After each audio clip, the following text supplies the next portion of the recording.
Irmãos, minhas queridas irmãs, aqui é o Padre Paulo Ricardo. Uma grande alegria estar junto com você nesse nosso Testemunho de Fé. Testemunho de Fé é um programa que nós realizamos aqui toda semana, em que convidamos as pessoas a refletir a respeito da Palavra de Deus que a Igreja propõe na liturgia. Por isso, está aí o convite para você permanecer conosco. Vamos então mergulhar nas riquezas da Palavra de Deus. Estamos aí na reta final da Quaresma e nesse domingo iremos celebrar o Domingo de Ramos e da Paixão do Senhor. É um momento especialíssimo, um momento muito importante para a nossa vida cristã. É o centro do ano litúrgico, a celebração da Páscoa do Senhor, na qual nós entramos ao celebrar o Domingo da Paixão. Domingo de Ramos é o Domingo da Paixão. O domingo seguinte é o Domingo da Ressurreição. Não é? Então, entre esses dois domingos, celebramos aquilo que nós realmente chamamos de Páscoa, ou seja, essa passagem, a passagem da morte para a ressurreição. Agora, se nós quisermos realmente penetrar naquilo que é a profundidade do mistério da cruz de Cristo, nós precisamos, em primeiríssimo lugar, entender que celebrar a cruz de Cristo, celebrar a paixão de Nosso Senhor, é celebrar um escândalo. Aqui a gente precisa dizer isso de forma bem clara, como diz São Paulo na sua primeira carta aos Coríntios. O Cristo crucificado é um escândalo.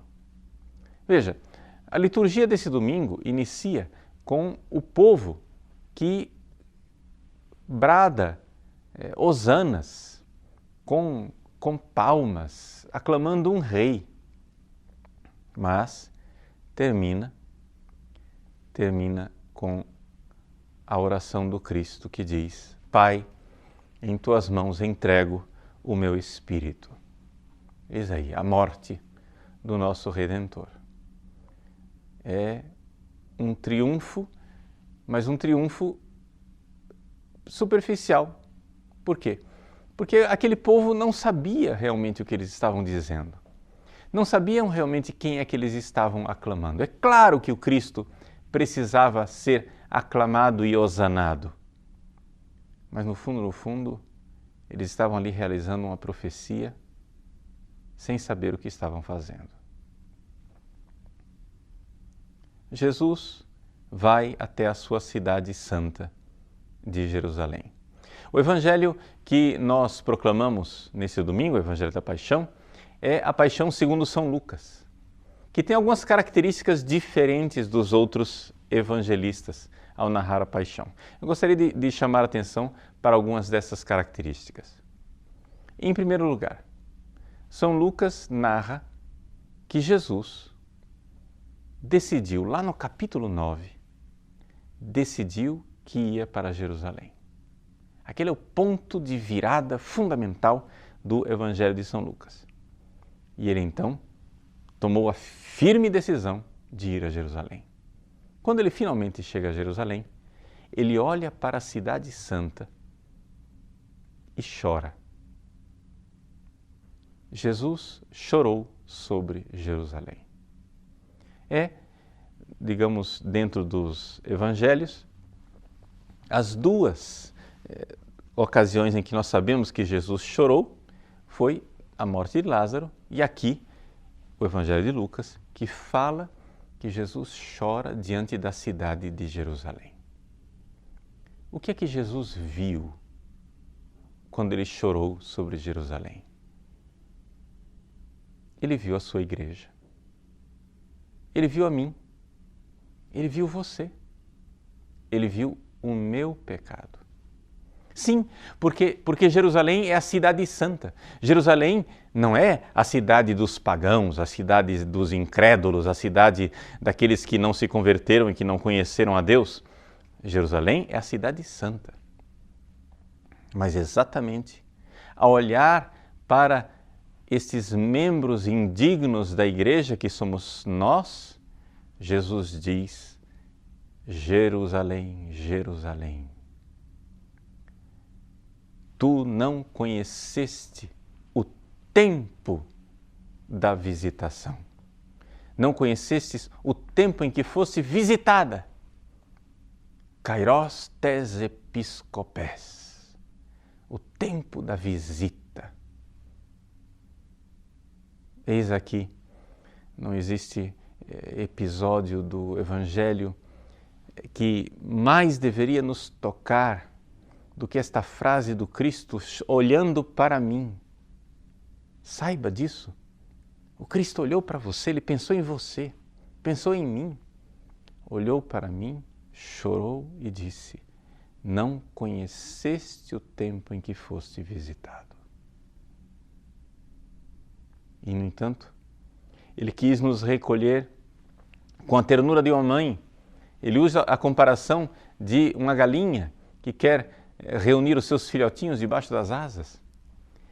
Mas nós não conhecemos o tempo da visita dele. E ali começa o sofrimento do nosso Redentor.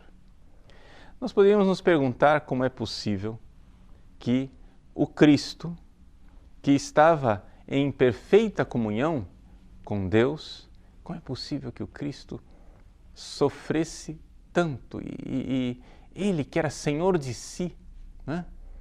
Ou seja, nós podemos olhar na história da humanidade quantos heróis passaram por sofrimentos tremendos sem derramar uma lágrima.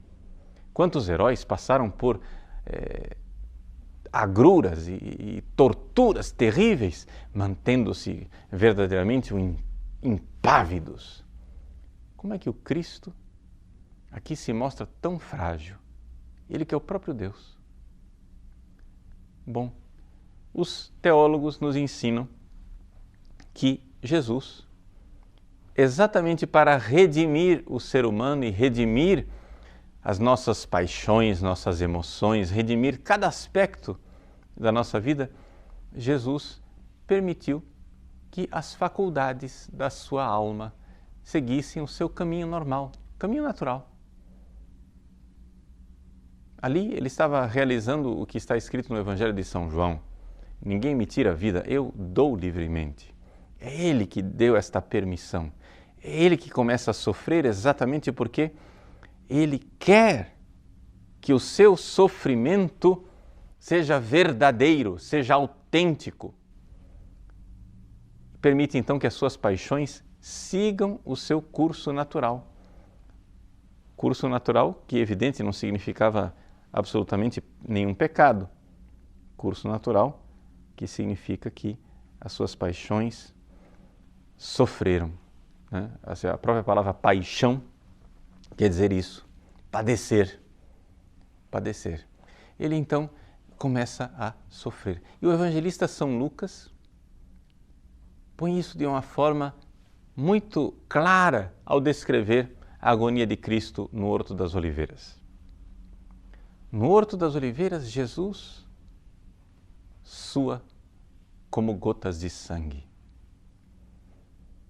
Nenhum dos evangelistas recorda esse detalhe. Santa Teresinha do Menino Jesus tem, na sua sabedoria de doutora da Igreja, tem uma poesia, né, em que ela narra a vida de Cristo. Quando ela chega nessa cena em que Jesus está lá no Horto das Oliveiras, ela diz o seguinte: recorda-te da noite da agonia, teu sangue misturando-se a teus prantos, este orvalho de amor, de valor infinito, fazendo germinar só flores virginais. Essa comparação de Santa Teresinha, poética, que o suor de sangue misturado com as lágrimas de Cristo ali é um orvalho divino que vai fazendo surgir flores no jardim de Deus. Quem são essas flores? São as almas que vão ser salvas. Teresinha, ali de forma especial, lembra os lírios que nascem nesse jardim, que são as virgens consagradas, e ela diz para Jesus uma coisa. Um anjo, então, te mostrou esta seara escolhida e assim fez renascer a alegria em teu rosto. Aqui é claramente uma recordação do Evangelho de Lucas, no capítulo 22, versículo 44, em que somente Lucas é aquele que fala do suor de sangue do Cristo e somente Lucas fala de um anjo que foi enviado para consolar Jesus. Vejam, meus irmãos, assim como Jesus suou sangue, vendo o meu pecado, Jesus está lá, Ele vê o meu pecado. Saiba disso. É importante você ter esta fé. A Igreja proclama isto. A Igreja há séculos proclama que Jesus tinha aqui na Terra poderes sobre-humanos para poder cumprir a sua missão de amar cada ser humano de forma especial, de forma específica. Então Jesus, lá atrás, há 2000 anos atrás, no Horto das Oliveiras, suando sangue, Ele viu você e o seu pecado. Você, com seu nome e seu sobrenome. Diga seu nome, eu digo o meu, Paulo Ricardo. Jesus viu o meu pecado e suou sangue vendo o meu pecado. Deus deu a Ele esse poder para que Ele pudesse cumprir a missão dele de me amar especificamente, não me amar no geralzão assim, né? Não amar a humanidade de forma genérica, mas amar cada um de forma específica. Jesus pensava em mim no Horto das Oliveiras e Ele suou sangue vendo o meu pecado. E o anjo, como recorda aqui Santa Teresinha na sua poesia, mostrou a Jesus a minha conversão. Mostrou a Jesus meus atos de amor. Mostrou a Jesus meu arrependimento. No caso de Teresinha, que nunca cometeu um pecado mortal, né? Ela diz que, Senhor, Tu me viste no meio dos Teus lírios, recorda-te. Ou seja, Jesus pode ser consolado por cada ato bom, cada ato de amor que eu realizo. Recorda-te, Senhor. Não te recordes apenas do meu pecado que te fez suar sangue e agonizar. Recorda-te dos meus atos de amor. E se eu ainda não os pratiquei em número suficiente, se você ainda não fez atos de amor a Jesus, então tome a decisão agora e console o Cristo. Saiba que cada ato de amor que você realiza hoje está consolando Jesus. Como Lucas diz que ele foi consolado ali, no Horto das Oliveiras. O anjo está mostrando para Jesus os seus atos de amor. E então, o Evangelho de São Lucas continua. Continua narrando esta paixão, esta tragédia do Cristo, que é condenado inicialmente pelos sumos sacerdotes, depois por Pilatos, até que Jesus chega à cruz. Quando ele é crucificado, São Lucas então faz notar uma coisa que os outros evangelistas não fazem menção. Jesus rezava. É interessante que São Lucas é o evangelista do Cristo orante. Ele, por 9 vezes no seu evangelho, fala de Jesus que reza. Por que que ele, que era o próprio Deus que se fez homem, rezava? Bom, rezava para nos dar o exemplo, mas também rezava porque a oração eficaz de Cristo é salvadora para nós. Veja, é que nós parece que não temos muita fé na força da oração, na eficácia da oração, mas o Cristo rezou por mim e eu hoje sou salvo pela oração de Cristo. Na última ceia, o Evangelho de Lucas, sempre o Evangelho de Lucas, recorda aquele diálogo entre Jesus e São Pedro, em que Jesus diz: Pedro, Simão, o diabo pediu para te peneirar, como se faz com o trigo. Eu, porém, roguei por ti, eu orei por ti, Pedro. Tu, quando voltares, confirma os teus irmãos. Quando Jesus pronunciava essa palavra para Pedro, ele olhava para o rosto de Pedro e recordava, se lembrava de mim. Jesus pensou em mim quando pronunciou essa palavra. Jesus pensou em você, claro. Ele recebeu de Deus esse poder de poder amar cada ser humano individualmente. Ali ele diz: eu roguei por ti, eu roguei por ti. E ali na hora da cruz, na hora em que os seus algozes estavam cravando as suas mãos benditas no madeiro da cruz, ele começou a dizer: Pai, Pai, perdoa, eles não sabem o que fazem. E o verbo grego que está lá, ele denota uma ação de continuação, não é pontual, é algo contínuo. Ou seja, Jesus ia dizendo, ele ia rezando. Enquanto ele ia sendo pregado, ele ia rezando. Pai, perdoa, eles não sabem o que fazem. Jesus, ao olhar o meu pecado, ponha-se você em primeira pessoa, pessoalmente, olhe para o rosto de Cristo na cruz, ali pregado na cruz, ele olhando para você, olho no seu olho, olhos nos olhos, ele diz: Pai, perdoa, ele não sabe o que está fazendo. Recorda-te do teu pecado, recorda-te da tua miséria, recorda-te das vezes que ofendeste a Cristo. Ele diz: Pai, perdoa. Ele não sabe o que faz. Ela não sabe o que faz. Ele reza e pede perdão por você. Como não pedir perdão quando Cristo pede perdão por nós? Como? Como ficar indiferente diante desta oração em que o Cristo pede perdão por mim, no meu lugar? E então, ele é erguido na cruz. E erguido na cruz, acontece aquele diálogo extraordinário que, mais uma vez, é narrado somente por Lucas. O diálogo com o bom ladrão.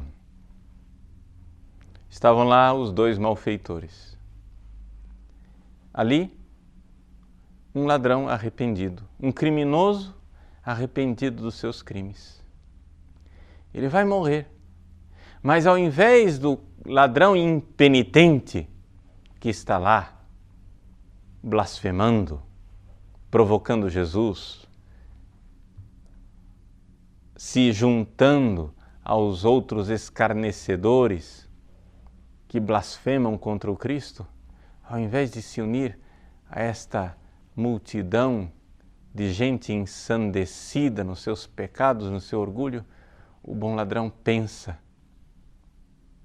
nos seus crimes, pensa nos seus pecados, olha para Jesus e faz o ato de fé mais sublime, o ato de fé que enche o nosso coração de esperança. E ele diz: Jesus, recorda-te de mim quando vieres no teu reino. Vejam, Jesus está lá. Dentro de alguns minutos, Jesus será um cadáver. Mas o bom ladrão não vê nele um cadáver, vê nele um rei. Recorda-te de mim quando vieres no teu reino. Meu irmão, minha irmã, nesse domingo da paixão nós somos chamados a fazer este ato de fé, como o bom ladrão. Este ato de fé para ouvir a palavra do Cristo. Jesus olhou para o lado, viu aquele bom ladrão, olhou nos olhos dele. E de quem ele se lembrou? Jesus se lembrou de mim. Eu, que 2000 anos depois, estaria fazendo a mesma oração. Jesus, eu me esqueço de Ti. Eu me esqueci de Ti tantas vezes na minha vida, mas recorda-te de mim. Não sejas esquecido como eu. Recorda-te de mim. Recorda-te de mim, Jesus, quando vieres no Teu reino. E Ele então faz a mais formosa das promessas. Ainda hoje estarás comigo no paraíso. A palavra paraíso aparece aqui por única vez no Novo Testamento e significa ali o Jardim das Delícias. Está ali Jesus no Jardim dos Tormentos, no Calvário, com o bom ladrão e diz: estarás comigo nas delícias de Deus. Meu irmão, se você se arrepender hoje, se você hoje fizer a sua profissão de fé no Cristo, o seu coração será o jardim das delícias de Deus, onde Jesus gosta de passear. Esta é a promessa. Está lá, na Sagrada Escritura, que o coração do justo é o jardim das delícias de Deus. E então Jesus termina a sua corrida de gigante aqui nesta terra, em que Ele amou como ninguém jamais amou, com esta belíssima oração que também ela é trazida por São Lucas como única testemunha desta oração de Cristo. Pai, em Tuas mãos entrego o meu espírito. O abandono. Total abandono à vontade misericordiosa do Pai. Como o filho pródigo, que ele nunca foi, mas semelhante a esse filho pródigo que se joga, se lança nos braços do Pai para ser coberto de beijos, parábola que também ela só é narrada por São Lucas. Jesus se joga nos braços do Pai. Em Tuas mãos entrego o meu espírito. Vamos também nós nos entregar. Meu irmão, minha irmã, eu não sei por que descaminhos você anda, por que vida é que você vai ofendendo a Deus ou afastado dele, vive como aquela mulher prostituída. Mas como a mulher prostituída que está lá, narrada também somente pelo Evangelho de Lucas, que se põe aos pés do Cristo, chora, banhando os seus pés com suas lágrimas, enxugando com os seus cabelos, como esta mulher prostituída. Aproxime-se do Cristo crucificado nesse domingo da paixão e faça a sua profissão de fé. Faça a sua profissão de fé de ter naquele coração transpassado pela lança o coração que ama você como ninguém jamais amou. Na sua Suma Teológica, Santo Tomás de Aquino se pergunta se era conveniente que o Cristo morresse na cruz. Ele apresenta várias razões, 5 ao todo, para falar desta conveniência, que era muito conveniente que ele morresse na paixão. Mas a primeira delas é a mais fundamental de todas e a mais extraordinária. Santo Tomás diz assim, com a sua forma lapidar e muito concisa de dizer as mais profundas e lindas verdades. O homem conhece por este fato quanto Deus o ama, sendo assim incentivado a amá-lo também, e é aí que está a perfeição da salvação humana. Veja, amar Deus de volta. Se Jesus não tivesse morrido na cruz, nós não saberíamos o quanto Deus nos ama. Então, convinha que Ele morresse na cruz para mostrar o tamanho do seu amor, o amor infinito com que Ele nos amou, e com isso pudéssemos amar de volta, porque amando Deus de volta, aí está, aí, amando Deus de volta, aí está a perfeição da salvação humana. Meu irmão, minha irmã, vamos amá-lo de volta. Ele que nos amou de forma tão extraordinária e de forma tão sublime. Que essa Semana Santa seja verdadeiramente santa para você. Vamos amar aquele que nos amou e amou-nos até o fim.